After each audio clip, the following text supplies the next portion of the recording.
Hello and welcome to the aForm Show, the premier podcast for all things architecture and design across the MENA region. Welcome to your tribe.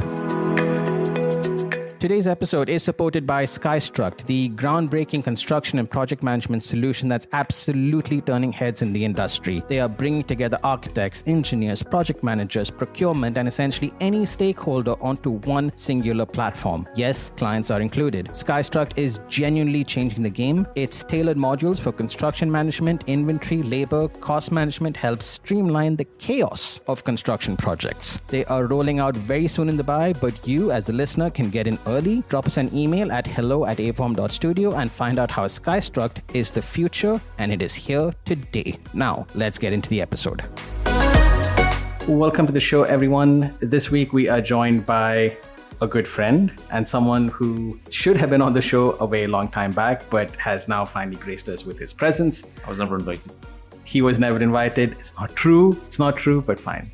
I'm talking about Lee Nellis, managing partner over at XBD Collective. XBD, of course, you must be well aware of their work. Lee himself has been part of many projects. At this point, I want to say almost worldwide.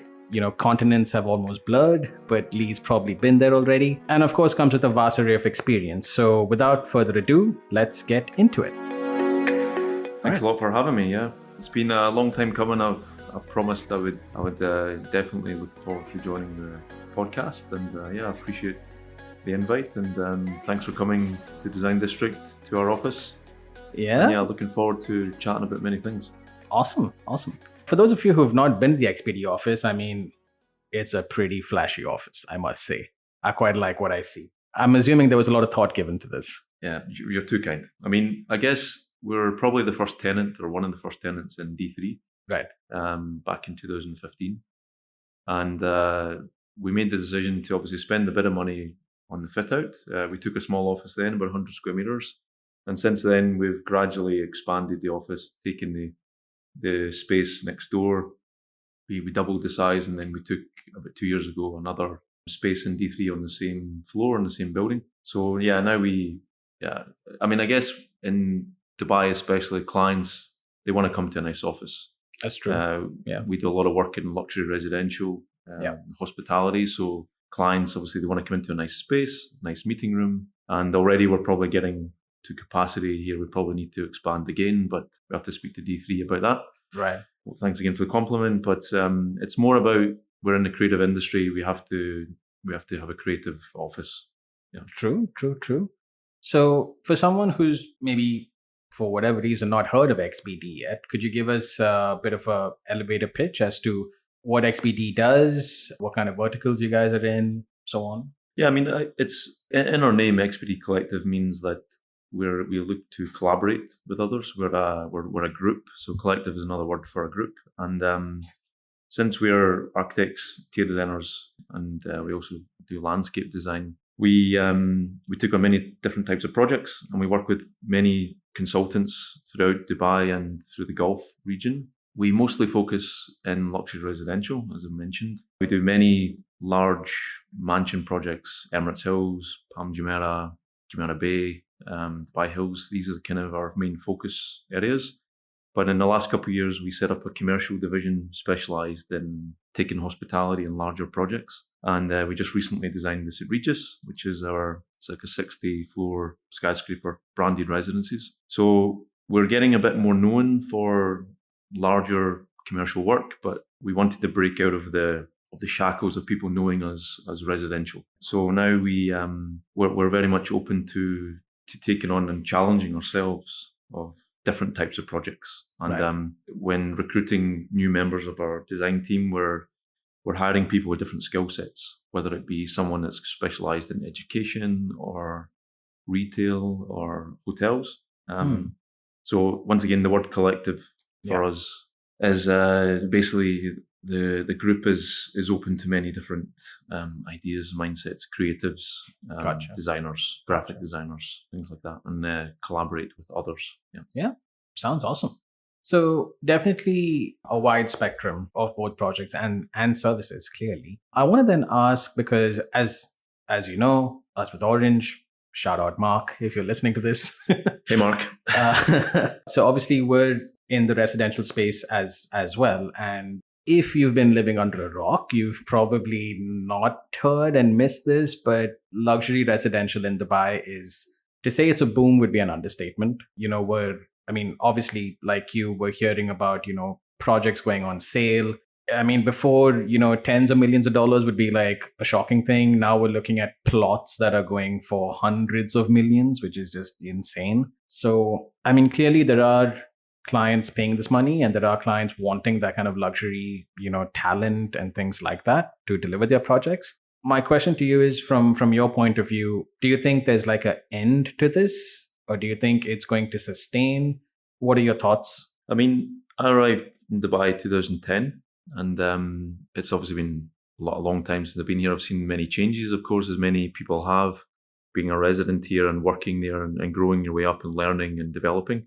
But in the last 3-4 years, what we've experienced at XBD is the amount of communities that obviously are being launched into Dubai. Obviously, people knew the more iconic developments, like the Palm was always a good market for us. But it's the number of developments that are being put into the market. Yeah.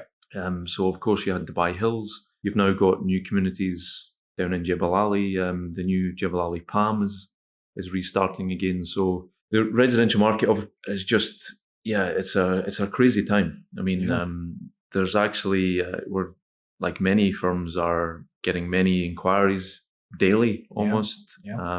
Compared to like 2-3 years ago. Correct. So we're very lucky that we're in this niche and we have a strong presence in the residential world. And I think that those clients also are normally quite wealthy individuals that have businesses. So the organic growth that we've experienced is people that are coming to us to design their luxury residential home also want us to look at their office project or their hotel project or their restaurant they're about to do. So for us, we then once again organically pick up more and more projects through that scenario. But Dubai is it's always ever changing. The people are looking. I mean, I think I read the other day that the amount of the population increase of Dubai in the last year alone is exceptional. And people are investing their money here. They're buying properties here, renovating or buying plots to build new. And I don't see it slowing down anytime soon. If anything, it's just going to get busier with all the new communities that are coming into the market. Yeah. I was at a talk quite recently. Myself and intern Shweta were at this talk. And it was interesting, the takeaways that came from there. There were quite a lot of people from JLL giving real estate insight and so on. So obviously the projects which, maybe we work on are probably one end of the residential spectrum of projects, kind of being ultra high-end luxury. But the insight that they gave is actually that there's a massive uptake in this kind of mid to high range of residential properties as well. A lot of the rental community becoming owners, essentially, and therefore buying properties, wanting to renovate them or build, buy plots and build on them and so on and so forth. So do you think that also is a sector that's going to be exploding at the same rate as the luxury high end? Yeah, I think Dubai has got real potential to have that mid-market sector. I mean, if you want to live on the beach, for example, the only choices you really have at the minute is to buy a plot of land on La Mer or Palm Jumeirah, and they're quite expensive still. Right. So there is the mid-level range, and obviously people, Meadows, Lakes, Springs, these kind of neighborhoods, these also need renovation, and people are looking to basically either build for their own family home or investments. And we're obviously seeing a lot of inquiries from these communities as well. The ultra high net worth individual, of course, there's those kind of clients, but Dubai has a real potential to develop these communities which are, I don't use the words lower end, but like less budget. But exactly. Yeah. That's why we're seeing more and more communities going inland a little bit, where the land's obviously a little bit less expensive. Yeah. But the developments are amazing. There are communities that are having malls, they're having facilities, they're having gyms. Yeah. And when I first came in Dubai, as I said many years ago, those facilities and those villa communities didn't exist. Yep. And but now they do, and of course that's why we're seeing population grow. Yeah. So completely agree. I remember Arabian Ranches when it was, just up and coming, and at that time it was considered, quite flash to, I mean, obviously own your property, no doubt. It was the first time that that happened. But even so, generally speaking, the finishes and things like that that were there were Yep. at the time quite high end. But if you look at developments now, it kind of puts them to shame almost, you would say. But that just goes to show that the taste probably of these buyers has increased even on the mid-level end. I want to get your opinion essentially on you've worked on branded residences. Branded residences are now also a thing where you see brands collaborating with developers. Personally, I don't know how that synergy works. I mean, you could probably enlighten us. Is there a market for that as well? Are people really going for, I just want that name attached to my title deed and that's it? Or is there something more to it? Yeah, I think the branded residences is really here to stay, and there's going to see more and more of them. I mean, when we did the St. Regis, I guess what it does is that the name itself is international. People Right. know the quality of it, they recognize it, and the international buyer that's not here in the UAE yet, of course, if they have this name attached to the building, then it makes it much more of a sound, safe investment. And you're now seeing a big number of projects throughout Dubai and the UAE as a whole of more branded residences, and those ones seem to sell much faster than the other ones that are names that people don't recognize. So not many developers have done that yet with the villa side. Yeah. Villa communities, which are maybe branded as well by hotel operators. Yes. I think those would sell out very quickly. But yeah, the more towers we're going to see like the St. Regis branded residences, I think more and more of them for sure is going to happen. Okay. And the thing is with Business Bay and these kind of neighborhoods and communities is there's not a huge amount of land to really develop these. Now then you'll start to look at the other communities like Dubai Creek and a few of these. Those will then be developed more. And we can only see Dubai then beginning to just expand into different developments, different neighborhoods. True. And but branded residences, in my opinion, are definitely the way to go. Okay. And I think the international buyer just really trusts it, basically. True. And from a design point of view, again, a lot of our listeners are designers themselves.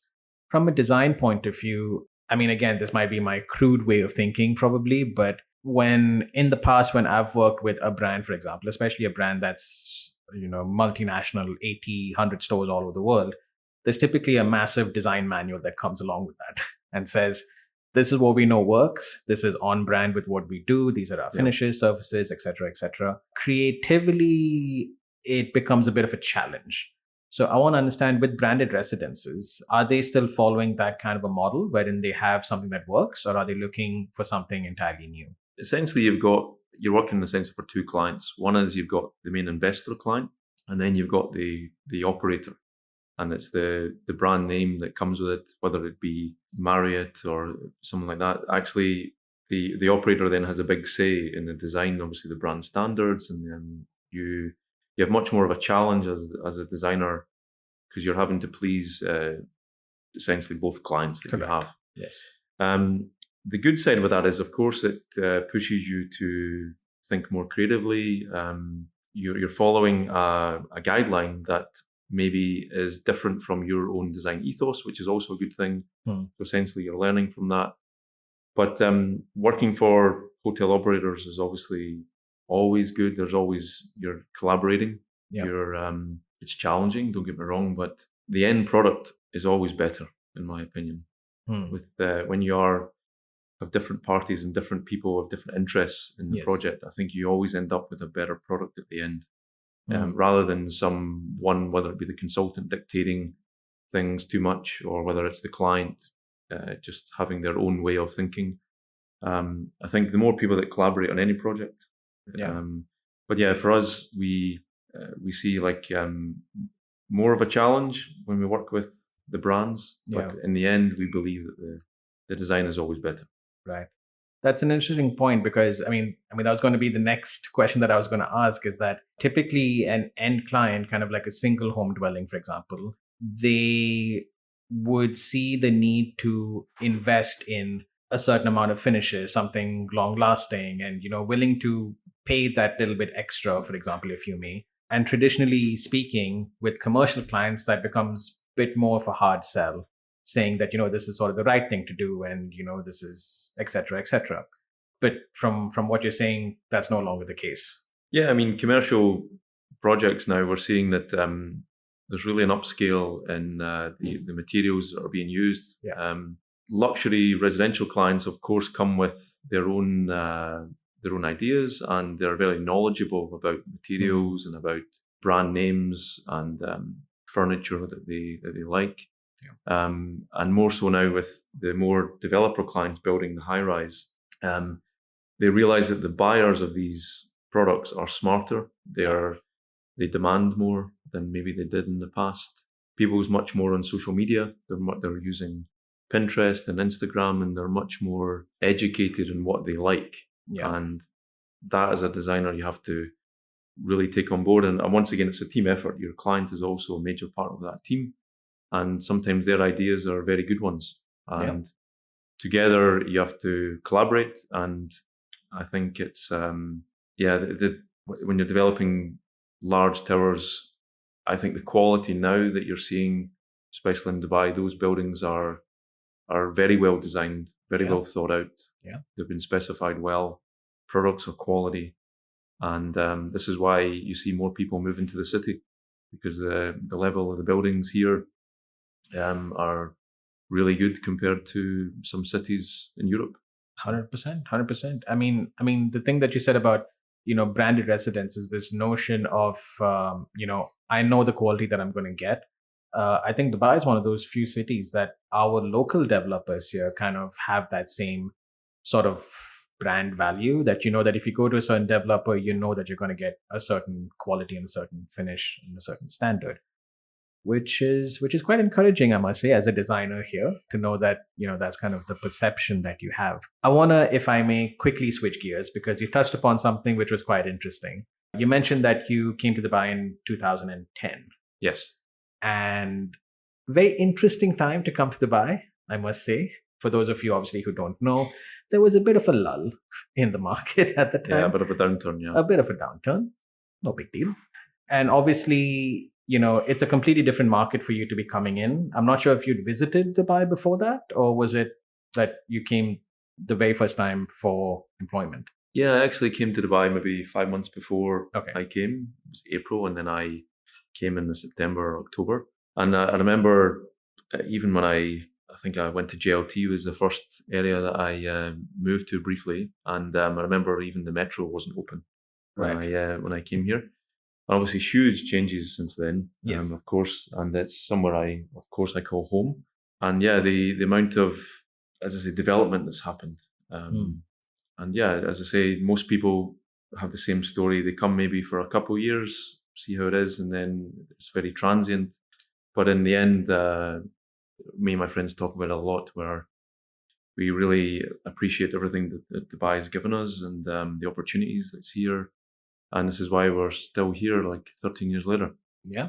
I met my wife here, and it's a real fun place to be as an architect. And the opportunities, as I mentioned, you have to design some amazing projects is I don't think you can get it anywhere else. True.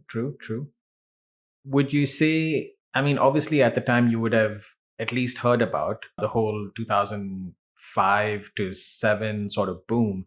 In your mind, do you think was somewhat similar at the moment, especially, because we're in, luxury residential sector, for example? Do you think it's that kind of a boom again that we're looking at, that it was, I don't want to say that anything could go at that time, but anything can go now.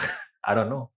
Yeah, I remember, I'm from Scotland, and in 2008, of course, the whole world experienced the crash, and there was a huge downturn, and I remember my job being at risk. I was still a junior architect back then. So when I came to Dubai, at the time, it was still okay, the market, and then about 6 months later, it started to take a downturn. And I remember thinking, maybe I'll have to leave the city, or it's not going to work out. But in the end, it recovered very quickly. And for me, it kind of a couple of months maybe, and then it started to go back up again. So I think Dubai is this very fast-moving, fast-paced market. This time around, though, in 2023, I don't see it happening the way it did back in 2008 in the rest of the world, because people are much more, I guess, connected. People are aware of what's happening in many countries. We've got this simultaneous learning that we all are aware of. Back then in 2008, it almost took us all by surprise. I think now there's a lot more things in place in terms of financial securities. There's escrow accounts for large projects, things like that are in place. There's a very strong land department here, and regulations and guidelines, and this time I feel it's a much more stable market that seems to be growing and growing, and with the amount of aspirations of the country, I think it's only going to keep going upwards. True. So compared to the downturn of what happened a decade ago, I don't think it's likely at all. Okay. Makes sense. I also think that, if you were to see how Dubai kind of responded to even the pandemic, for example, it was quite, leadership is sort of next level here almost. Things, of course, there are informed decisions, but the pace at which those decisions can happen are unheard of in most places. Where I come from in India, for example, laws take years to go through. Even the stuff that we do, villas probably are fine, but even buildings, you can spend years in just planning, getting planning approvals. And here, some of that can happen in like a month or two, which is just unheard of in some cases, I think. Yeah, most of our projects, I'd say 90%, we design and then we make it to site and we actually start construction. Yeah. But I remember back home, we would design projects or work on it for 3 years. Maybe it's a school or a university campus that I was working on. And 4 years later, working on the same project, you're still not on site. The amount of red tape, the amount of planning regulations, and just a slower pace of work. And here, though, people are very keen and have the same mentality of what's next? Let's keep going. Let's do this. Let's very proactive. Yeah. And in terms of the pandemic, we were expecting, obviously, COVID comes like the rest of the world, and maybe is construction industry going to stop? Is it going to keep going? But in reality, the lockdown was only 2 months, and then the construction sites never really stopped. They kept going, and then because it was such a hard lockdown, the country was able to open up much better. And we actually experienced growth during the pandemic. People were looking to move out of apartments. They wanted to buy villas. They wanted to buy plots. People was much more looking at their family as this have a more better home environment. So of course, naturally, the residential market then boomed after that. Yeah. And no one really saw that coming during those 2 months of lockdown. And I think anyone who was in the residential market probably had the same feeling. But very, very grateful that we experienced no projects went on hold at all. Yeah. And on the back of that, those projects made it to site. We then built them. And then since then, we've just moved onwards and expanded and grew. And I think most firms that we know, most architects and designers in Dubai that we know have also went in the same direction. Right. Everyone's progressed, basically. True. Same thing, obviously, with us at Orange. We were, very similar to what you're saying. Residential space kind of grew during the pandemic, which was so counterintuitive at the time. But everyone who I speak to on the show who's in the same sector pretty much has the same thing. I feel we almost had it easier. If you speak to kind of interior designers, like specifically for residential, they were just could not get back to enough RFPs in time, that kind of quantity, which was insane. Cool. Again, if I may, I would like to switch gears because you're one of those designers in a very unique position wherein you've obviously been part of multiple practices and have obviously designed and led projects. And you've now made the transition into being an owner, so to speak, or a partner, so to speak, of a firm which you've been able to relatively grow as well over the years. So I'm sure there's a lot of our audience who are maybe just starting out a practice or just starting out a studio, who were designers before. If you could speak to them and tell them, hey man, this is where I messed up, don't do this, or this is what you think is going to happen, but it's not, what would you tell them? Yeah, I mean, I guess when you're a student, you all have this these lectures you attend at university, and you're super excited about the art and the theory side. And then when you start working in a architect's practice, you realize you don't know too much about the day to day, what goes on in the architectural world. So my idea was to always keep asking for more in the office in terms of more responsibility. Like, you're working one or two projects. Like, can I go to meetings with a senior architect? Can I just learn and observe? And I remember my first job. I worked in Atkins in Glasgow, and I was literally folding drawings in the print room for like 2 months. And then eventually I made it to model making, and then eventually I was then starting doing AutoCAD work. And it goes like this way of a career path that you obviously have to start from the bottom, so to speak. And then I always had the mindset of, okay, what's next? What can I learn next? What softwares?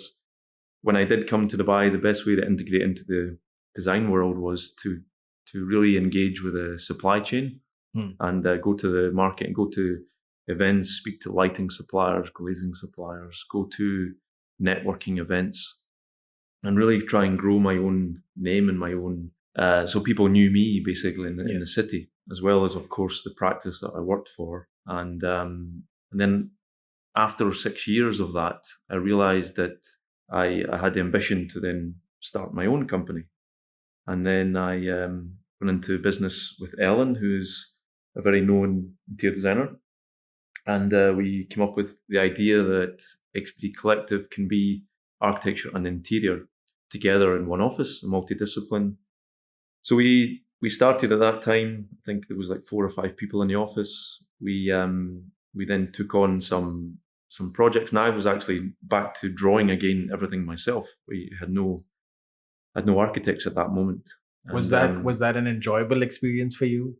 Yeah, because you have to do everything yourself. So you also have to do business development. You have to meet clients. You go to site. You then draw on AutoCAD again in Revit, and it was really you just have to have the energy to do it. And I think at that moment in my life, I think I was ready to learn more of, but it was very much learning as I go as well, because I'd never run a business before. They don't teach you that in university, really. As an architect, you teach the design side and the philosophy and the history about it, but to actually run a company is another thing, and be a businessman.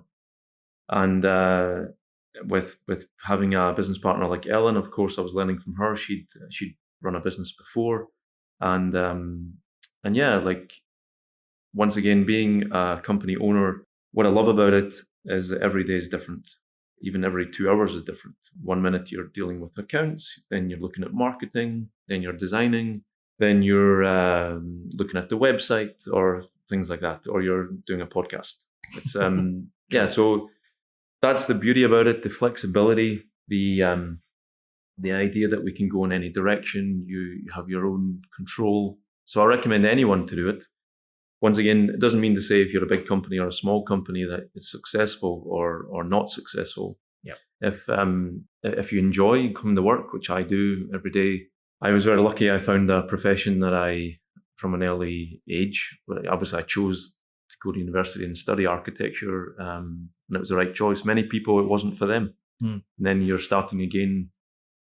But yeah, it's a tough profession. A lot of hard work. You have to put in a lot of hours at the beginning, but it's very rewarding. And the idea is that when you build something and you physically walk into it at the end, yes, you're like, I've created something that people can see and it's real and touch. That's something very rewarding. Yeah.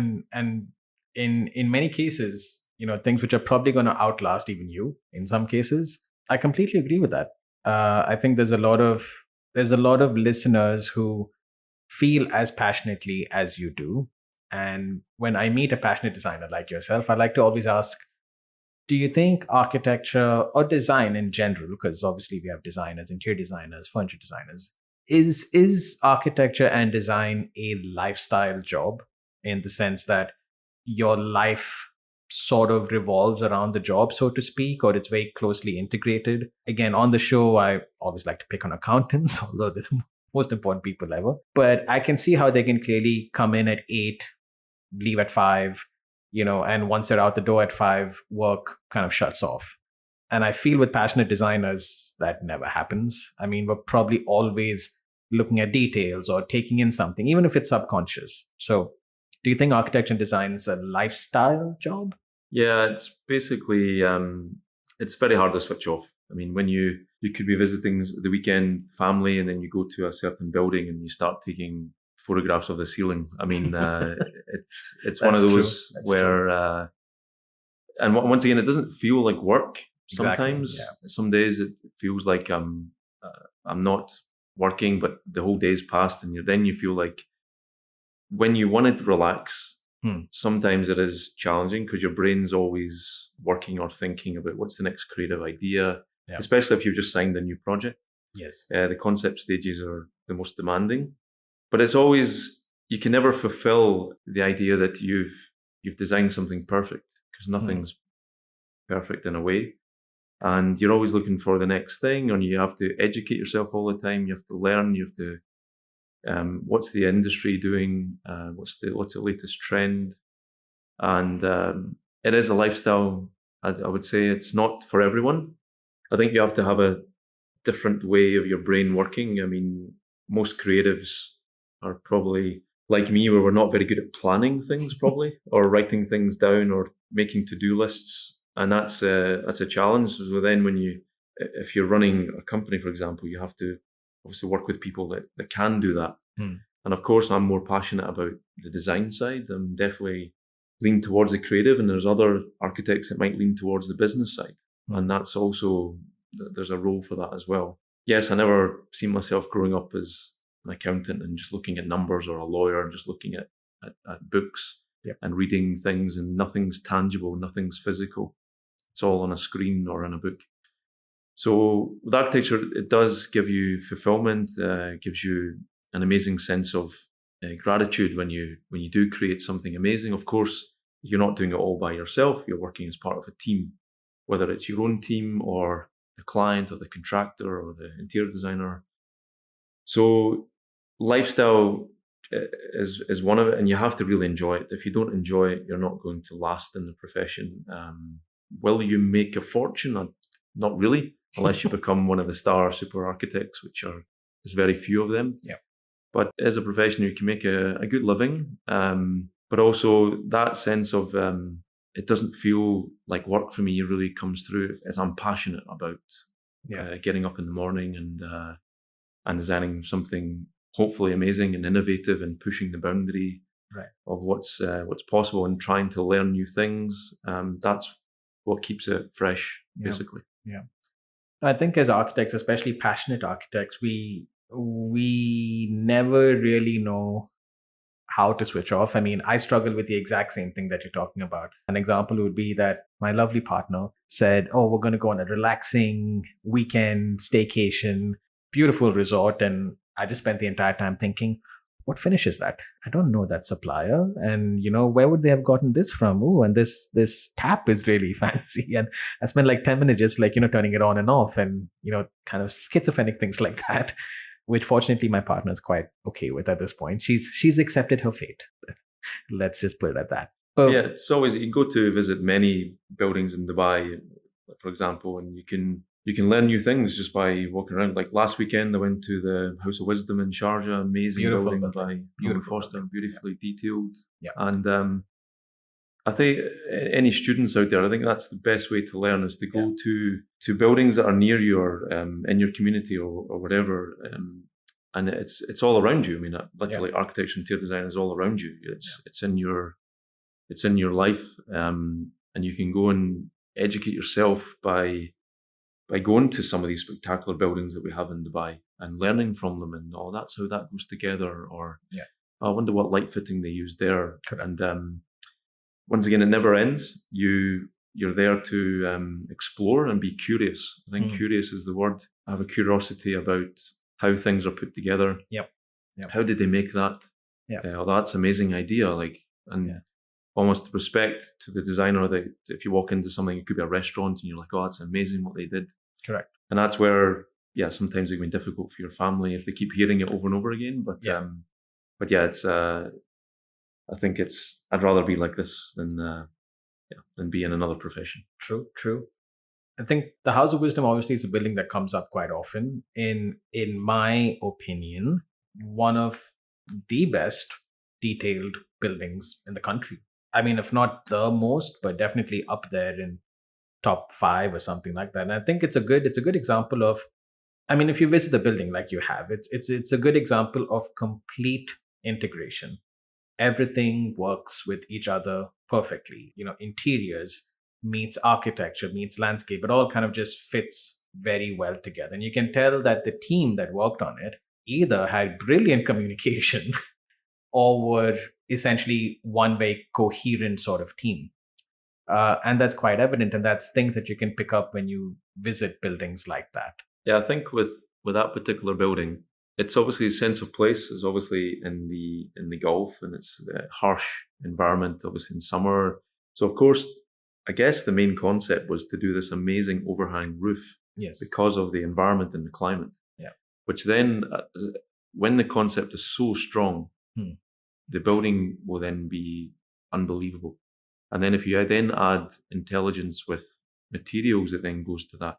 So yeah, when I was walking around it, I was just taking photos of everything. The facade was just so pure and simple, and the screens on the outside. But of course, the biggest thing I remember about it, of course, is the roof and the central courtyard that it has. But yeah, the concept is so pure, and I think that's when we design here at XBD, we're always looking to story tell. Like basically to what's the narrative that we're trying to achieve with every project, whether it's residential or a large scale project.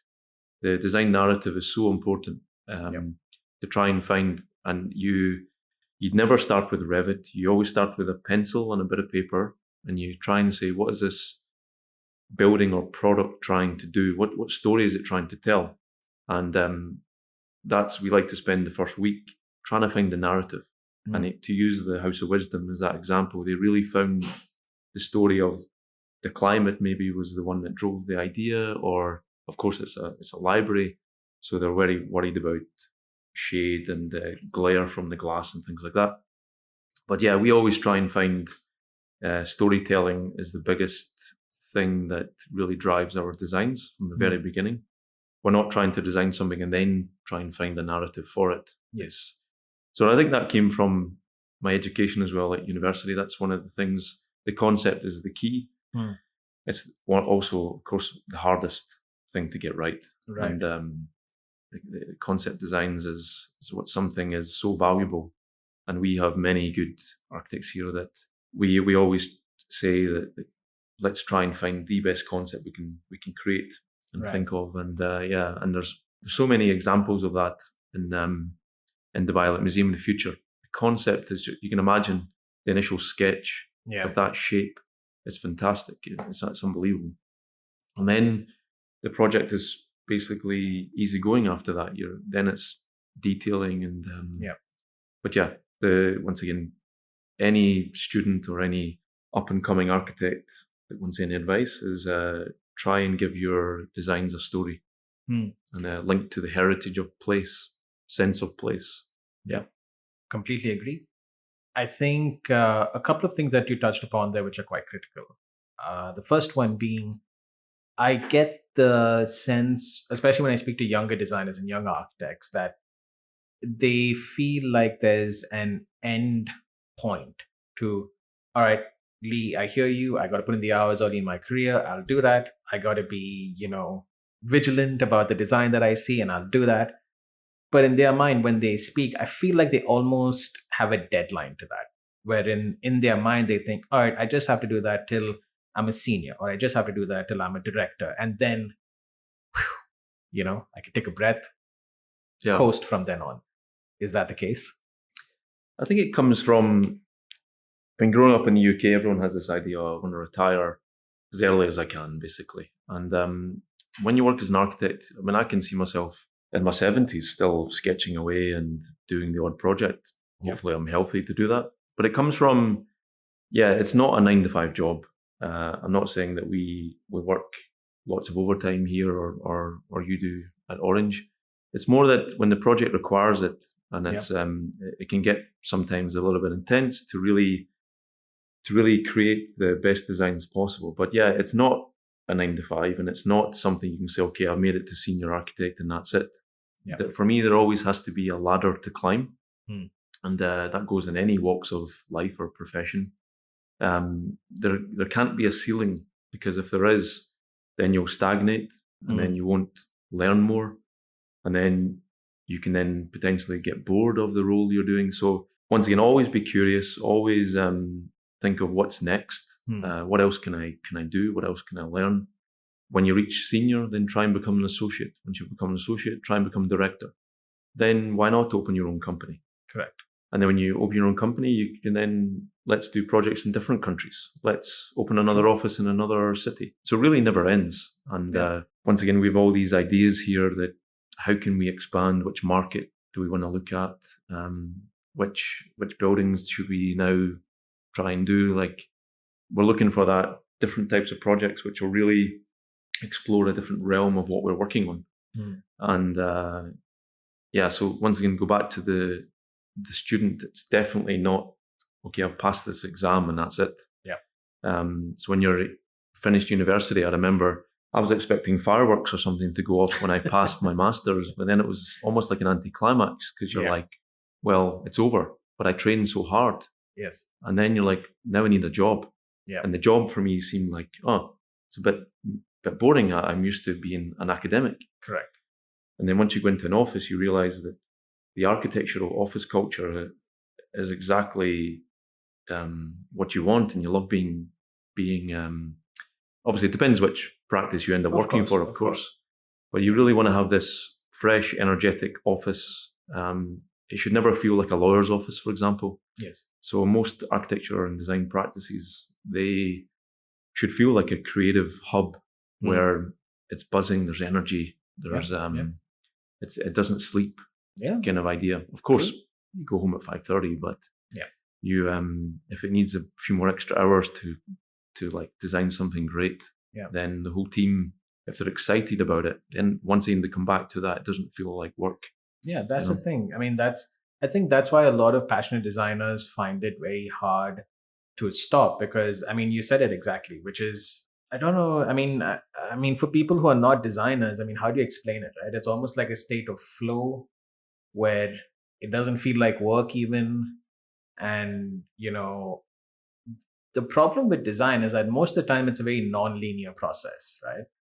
Other fields, for example, if you talk about, medicine or HR or whatever it is, there's very linear sort of description of, okay, you'll start here, this is kind of your midpoint, and this is where you'll end. And it's a tried and tested method. It works most of the time. It's the most efficient way to do it. Design, unfortunately, you can't tell someone, all right, you have an hour, be creative, and you won't get another hour after this. This is the most creative you can be creative. You can't do that. So, maybe there are some architects that can, I don't know, but what are your thoughts? Yeah, the hardest thing with the design world is that it's very subjective. Yeah. And you can design something for 2 weeks or 2 months. Right. And then when you show it to your client, they might give you negative feedback. Right. And I used to take that to heart sometimes. I used to think, wow, I spent all that time and it's wasted. And I'm like, what am I going to do? And how am I going to get the client back on board and things? But the way you should take it is the feedback you're getting, of course, they're part of the team. And sometimes you have to take 2 steps back. You have to, actually, I went in the wrong direction there, and maybe I didn't quite listen to my client. But this linear path that other professions follow, where they can see the growth. But because design, once again, is subjective, some people might like it, some people might not. And even if you're in a team of 10, you all have different opinions. different backgrounds, different cultures. Correct. And but never take feedback if it is negative. Never let it change your mood or make you to not try and resolve it. I see it as a challenge. Then okay, right, I've received that feedback. Now I'm going to design something which is not the direction that I maybe started with, and then you end up hopefully working with a client and the team. You end up with something completely different what you imagined at the beginning of the project. And then it's evolution of design.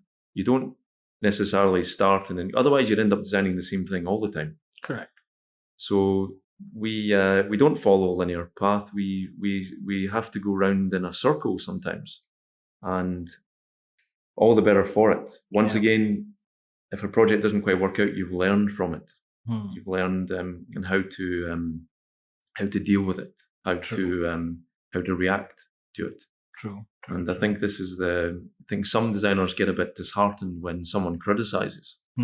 And I used to, and it's very difficult for a younger designer to take on board. But once again, you have to react in a positive way. True. See it as not that it's negative, and use it as a learning curve. And I think that's the best advice I could say in terms of how to progress design. And when you become older, of course, you've dealt with these situations before, so you're more knowledgeable. Correct. Interesting point. But if I could almost make you take your designer hat off and put your businessman hat on, from a business point of view, I mean, obviously for a designer, that's ideal, right? That it is a non-linear process. But from a business point of view, do you not want it to be as controllable and as, all right, we'll take 2 months for a concept and we'll take 3 months for this and 4 months for that? I mean, don't you want it to be linear almost? Yeah, I mean, this is always the slight problem. When you say to your accounts team inside your company, you're like, this is going to be a 4-month project, and it ends up taking 8 months. Yes. And it's the same fee. And you've had to take client comments on board, and the project just goes longer than you expected. Of course, profitability goes down. Maybe you're making a loss. You need to balance that with having other projects that are going smoother. Of course, if every project took too long, you still have the same overheads and expenses. So I wouldn't say we have a system in place that can stop that happening. It's more, once again, on a human level. At the end of the day, the clients and the one investing and going to build this design that your team's created. So their opinion of it is the most important. And I guess either something slightly went wrong along the way. Maybe we didn't listen to the client's brief properly. Maybe we missed something. Of course, the client can make changes. Or change their mind as well, midway. Or a pandemic can happen, for example. So many things are unforeseen. Once again, adaptability. I think you just have to be smart about it and move on and try and keep that client happy if it went longer. And maybe that client might end up awarding you more projects. True. You never know, really, in architecture. You could get phoned the next week and a new project arrive in your office, or it may not. So it's one of those professions where you don't have a crystal ball to see what projects you'll have in 2 years' time. True. Whereas in other companies, if you're selling clothing or if you're selling and you're in retail or you have a store, it's a bit more it's a bit more predictable. But with design firms, I mean, it's so volatile. I mean, there's many big firms that even we know in the last 4 or 5 years that maybe struggle because they had a big hospital project that went on hold and it affects them, but they didn't know it was going to go on hold.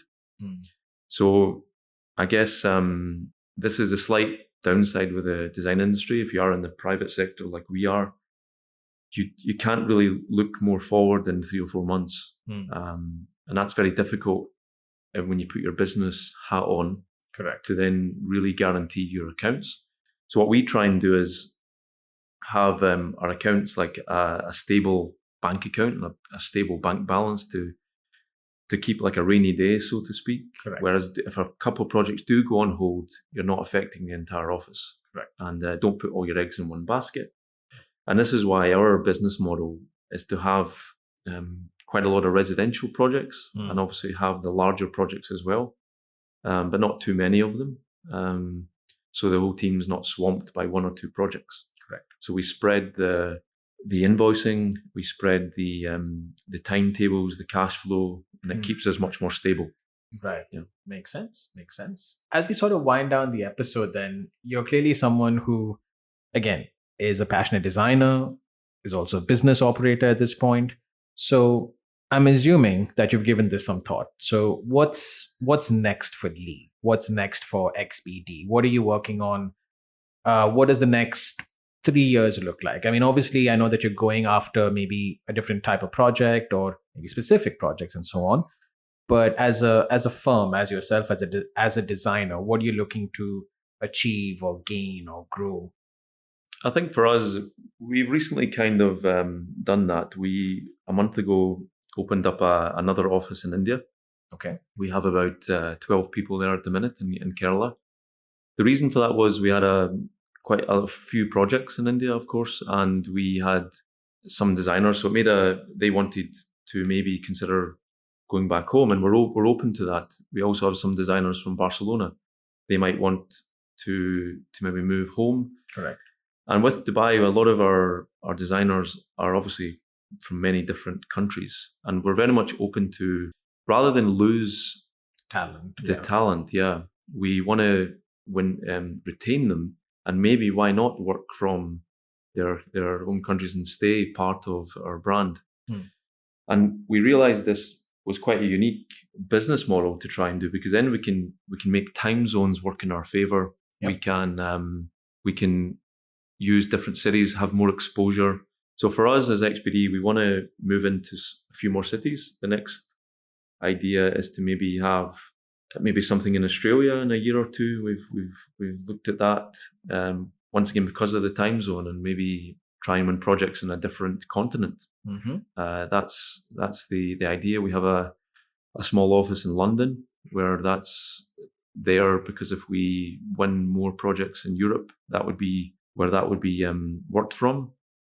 And so we'll always have a strong presence, hopefully, fingers crossed, in Dubai and the Gulf. And the Saudi market is something we're obviously looking at a lot because of the amount of master plan projects, and the market's obviously growing a lot. Yeah, I was just about to ask. I mean, it seems like a very obvious next city, almost, if you had to pick,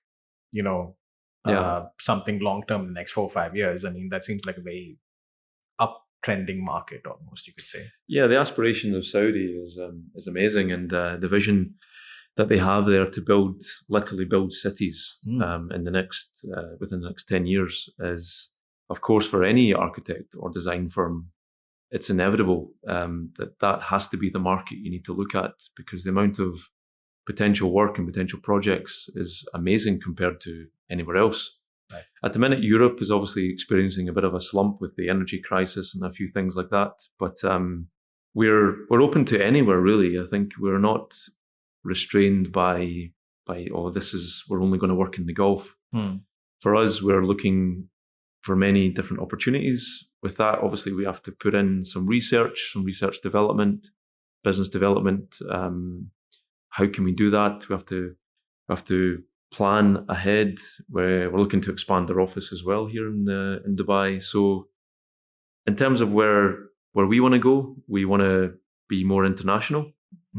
We want to be known for doing the best designs that we can. Be humble about it. We're not there to say that we're unbelievable, and we just want to be doing the best projects that we can. And we honestly say that in a very, once again, humble way.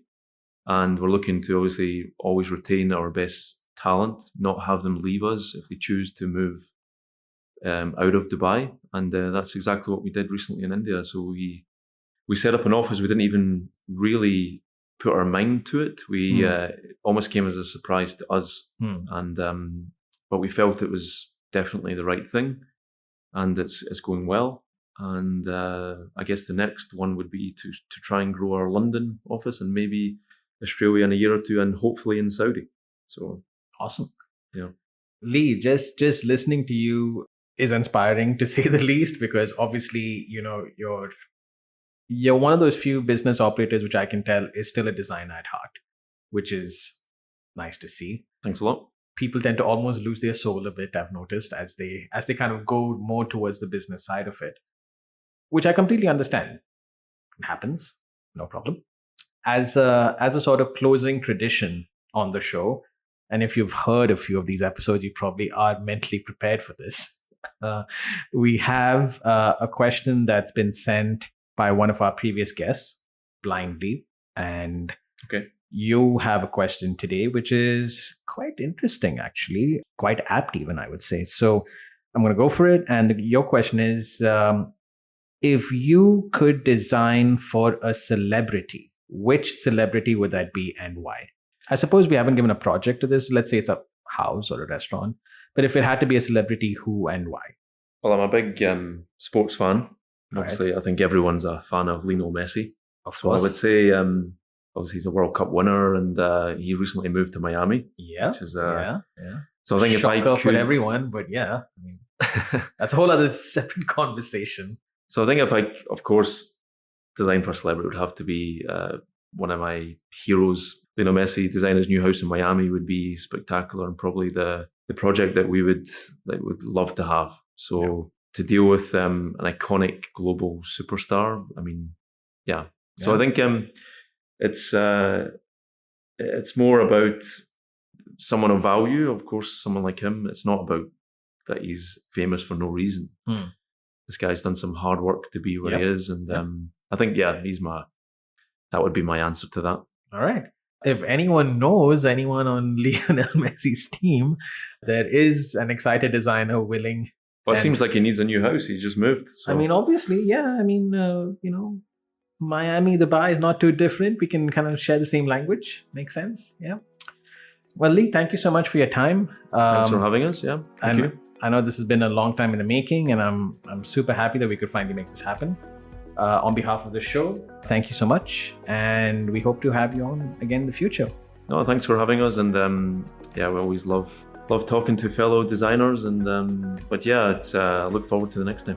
Awesome. And for the rest of you guys, we will catch you guys next week.